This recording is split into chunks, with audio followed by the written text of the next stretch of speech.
Hi there. We've got a couple of passages tonight.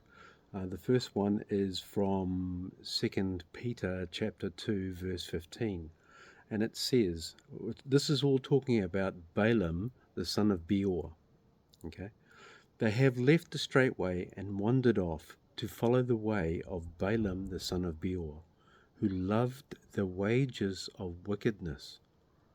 But he was rebuked for his wrongdoing by a donkey, an animal without speech, who spoke with a human voice and restrained the prophet's madness. Now, just a little explanation here. Whenever it says restrained the prophet's madness, it doesn't mean he was going insane or anything, but he restrained the prophet's madness because the prophet was going to go ahead in against the angel of the Lord, who was going to slay him or kill him on the path. So the donkey prevented him from following that mad thing, which would have killed him. So why was I talking about that part in the New Testament about Balaam the son of Beor? The reason is because I just wanted to explain a little bit about why he was singled out. Because whenever you read the account and all the way through the numbers, it doesn't really, you don't really see what Balaam does wrong. But that's because it ties in straight after it talks about Balaam's prophecies. So Balaam was hired by Balak, the king of Moab, to come into Israel and to curse the Israelites on his behalf. And he said to Balak, look, I can only do what God tells me to do.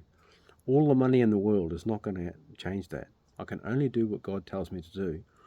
And so what he does is he comes in and he says every time, he says, look, I've asked the Lord and the Lord has told me that I must bless him, and therefore he gives him, and then he gives him this blessing.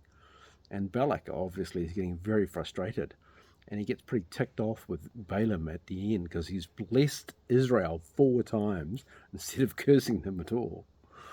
And then what happens is he said, well, look, you go away. I'm sick of you. I've given you all this money and everything else, and you're not giving me any results. But what you don't hear, and why Peter mentioned him as being the son of wickedness, is Balaam says to Balak, he says, come with me, let's go, and I will talk to you about the Israelites.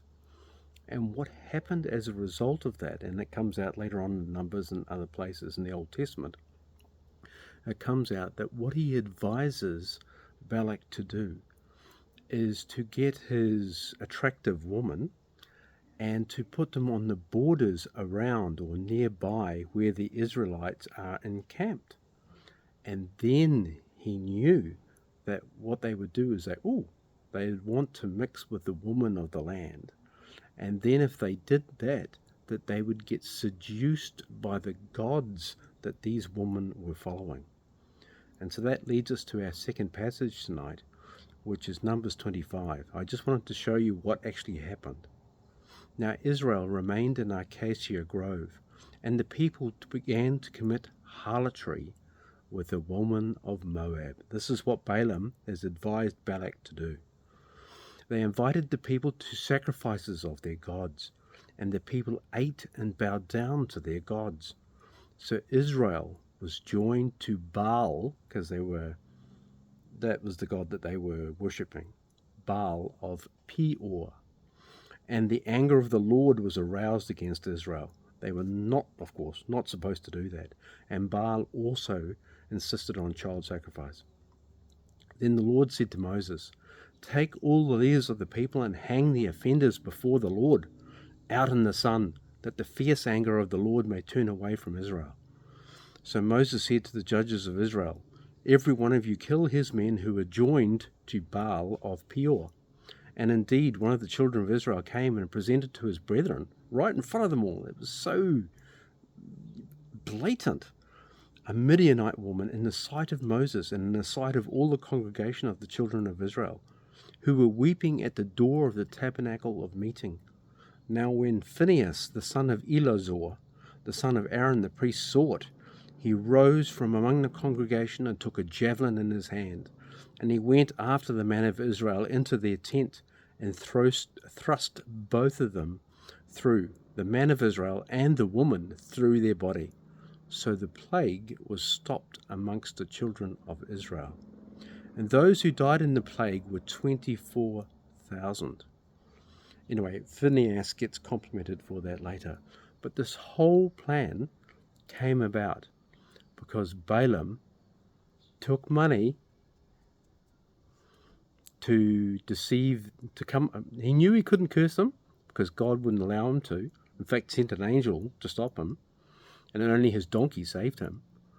But after that he thought, and he took a whole bunch of money from Balak, the king of Moab, and he came up with a cunning plan, which was a brilliant plan because it worked fantastically. And they seduced the Israelites through their woman and also through the worship of their gods, which at this time was Baal. Anyway, that's it for tonight. Thought you might find that a little bit interesting.